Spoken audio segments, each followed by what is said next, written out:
Last week मैंने एक breast cancer की 40 इयर्स की फीमेल देखी जिनकी हाल ही में सर्जरी हुई थी। उनके हाथ में उनकी हिस्टोपैथोलॉजिकल रिपोर्ट थी जिसको वो पढ़ने की कोशिश कर रही थी। रिपोर्ट उनको 3 दिन पहले मिली थी, लेकिन उस रिपोर्ट को वो समझ नहीं पा रही थी। उस रिपोर्ट को बार बार देख रही थी क्योंकि उसके अंदर लिखा था ER positive, PR positive, HER2 negative. तो अगर आपकी रिपोर्ट के अंदर भी ER पॉजिटिव, PR पॉजिटिव और HER2 लिखा है तो अगले कुछ मिनट के अंदर इस रिपोर्ट को हम लोग थोड़ा सा पढ़ने की कोशिश करेंगे, जिससे कि आप अपने मेडिकल ऑन्कोलॉजिस्ट के पास जब जाएं तो आप थोड़ी क्लैरिटी से जाएं, आपको पता हो कि किस तरह के क्वेश्चंस आपको उनसे पूछने हैं। मेरा नाम डॉक्टर आंचल अग्रवाल है। मैं एक ऑन्कोलॉजिस्ट और लाइफस्टाइल मेडिसिन फिजिशियन हूं। तो सबसे पहले आते हैं ER पॉजिटिव, PR पॉजिटिव। तो ER पॉजिटिव का मतलब होता है estrogen receptor positive report. PR positive का मतलब होता है प्रोजेस्टेरॉन रिसेप्टर पॉजिटिव रिपोर्ट। तो अगर ER और PR के आगे पॉजिटिव लिखा है तो बेसिकली आपके जो ब्रेस्ट कैंसर के सेल्स हैं वो हार्मोन पॉजिटिव सेल्स हैं, यानी कि आपका जो ब्रेस्ट कैंसर के सेल्स हैं वो हार्मोन से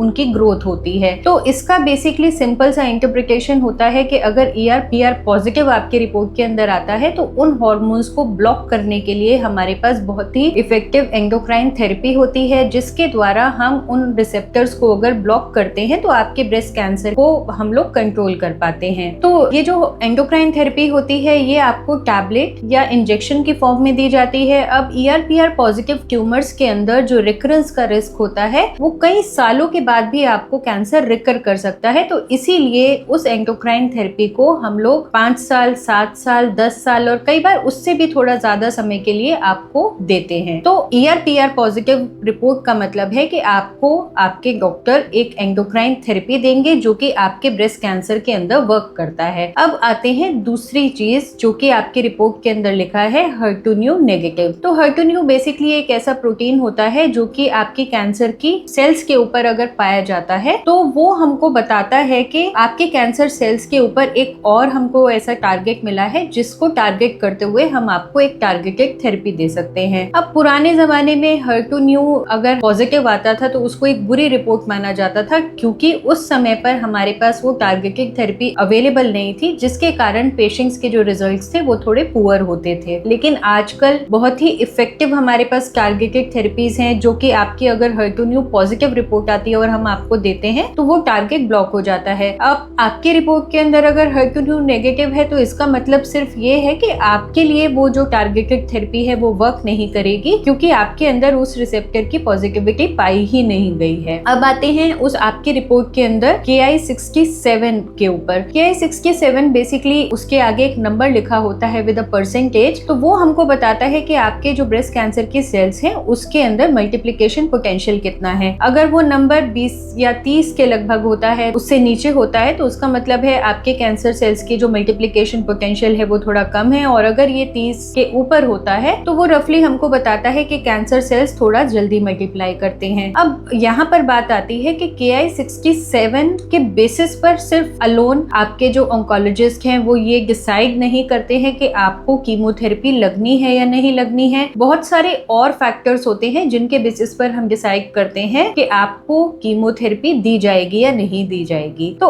अब आते हैं हम लोग नेक्स्ट क्वेश्चन के ऊपर जो कि अक्सर पेशेंट मुझसे पूछते हैं कि doctor ER PR positive report के अंदर, HER2 रिपोर्ट के अंदर क्या हम लोग कीमोथेरेपी से बच सकते हैं या नहीं। तो मैं आपको बताना चाहती हूँ कि ER PR positive, HER2 negative report के अंदर ऐसे कुछ पेशेंट्स होते हैं जिनको हम अगर कीमोथेरेपी नहीं दें तो भी उनके सर्वाइवल के ऊपर कुछ फर्क नहीं पड़ता है। लेकिन बहुत सारे ऐसे फैक्टर्स होते हैं जो कि ये सब डिसीजन लेने में हमारी हेल्प करते हैं। आपका जो ट्यूमर का साइज कितना है, आपका लिम्फ नोडल स्टेटस कैसा है, आपके ट्यूमर का ग्रेड कैसा है, आपका Ki-67 इंडेक्स कैसा है, उसके बाद आपके ट्यूमर सेल्स के ऊपर हार्मोन रिसेप्टर्स पॉजिटिविटी है या नेगेटिविटी है, आपका जो HER2 स्टेटस है वो कैसा है। तो ऐसे बहुत सारे और फैक्टर्स होते हैं। आप प्री मेनोपॉजल हैं, पोस्ट मेनोपॉजल हैं, तो ये सारे फैक्टर्स होते हैं जो कि डिसाइड करते हैं कि आपको कीमोथेरेपी देने से कितना एडिशनल बेनिफिट होने वाला है। तो कई बार अगर आपका जो ट्यूमर है उसकी स्टेज कम होती है, आपका लिम्फ नोडल स्टेटस PN0 होता है और आपका हार्मोन रिसेप्टर पॉजिटिव होता है और HER2 नेगेटिव होता है, तो ऐसे पेशेंट्स होते हैं जिनके अंदर हम लोग कुछ ऐसे